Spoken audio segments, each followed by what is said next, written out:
आजू जनकपुर में माड़ावा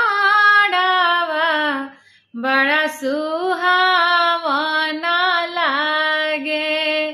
सीता के चढ़ेला हरा दिया मन भावना लागे। सीता के चढ़ेला हरा दिया मन भावना लागे।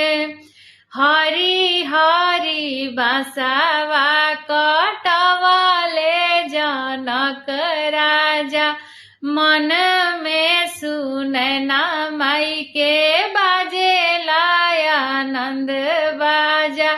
सोर भइले सगरी महलिया